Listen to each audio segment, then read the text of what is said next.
قرآن کریم نے بالکل صاف لفظوں میں کہہ دیا لا تلمزو انفسکم، ہرگز تم ایک دوسرے کو تانے نہ دیا کر.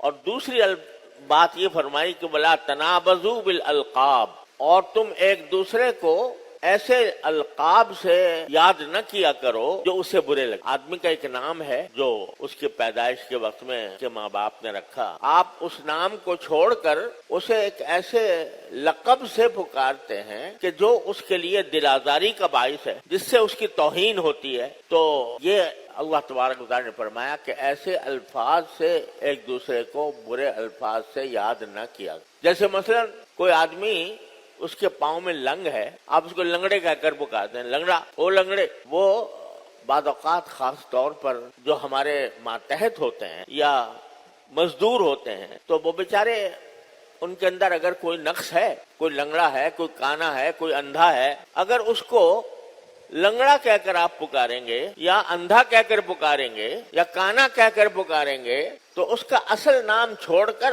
آپ نے اس کی ایک ایسی صفت کے نام سے اس کو پکارا جو اگرچہ اس کے اندر ہے لیکن اس کو اس طرح ظاہر کرنا وہ اپنی توہین سمجھے گا. تو کسی بھی مسلمان کو کسی دوسرے کی توہین کرنے کی اجازت نہیں. ہر مسلمان چاہے چھوٹا ہو یا بڑا، مالدار ہو یا غریب، صاحب منصب ہو یا ملازم، اللہ تبارک و تعالیٰ کے ہاں سب مسلمان اپنی تکریم کے لحاظ سے ایک ہیں.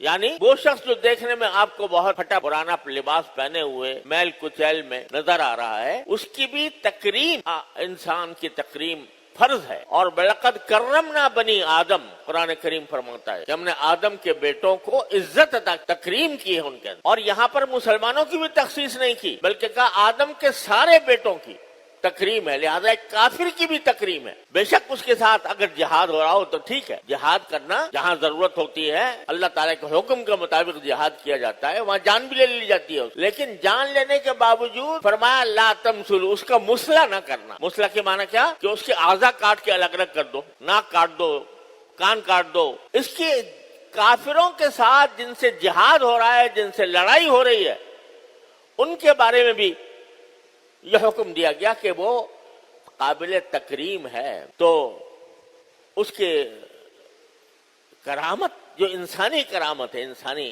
عظمت ہے، اس کا تحفظ ہمیں غیر مسلم کے ساتھ بھی کرنے کا حکم دے. جنگ بدر میں جب حضرت علی رضی اللہ تعالیٰ عنہ نے اپنے مد مقابل ابو طلحہ کو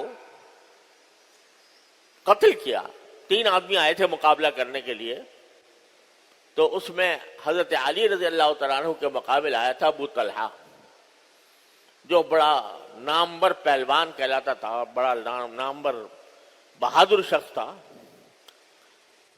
آخرکار اللہ تبارک و تعالیٰ نے حضرت علی مرتضی رضی اللہ تعالیٰ عنہ، حالانکہ نوجوان تھے اور وہ بڑا تجربہ کار تھا، اور جب حضرت علی اس کا مقابلہ کرنے کے لیے جا رہے تھے تو بعض صحابہ کرام نے حضرت علی سے کہا کہ ذرا دھیان سے لڑنا اس شخص سے، یہ بڑا پہلوان ہے.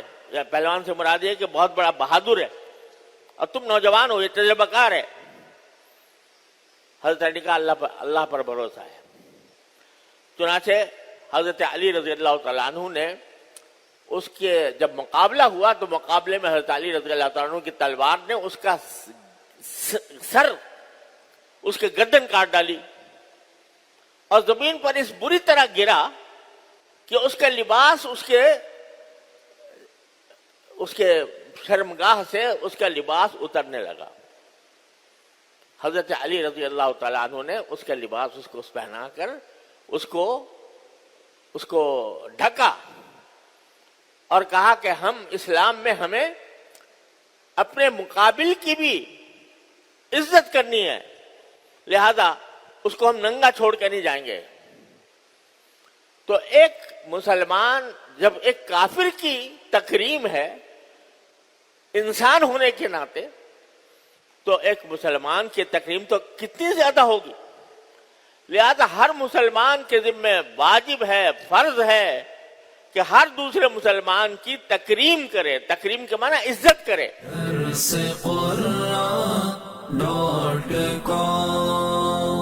www.درس www.darsequran.com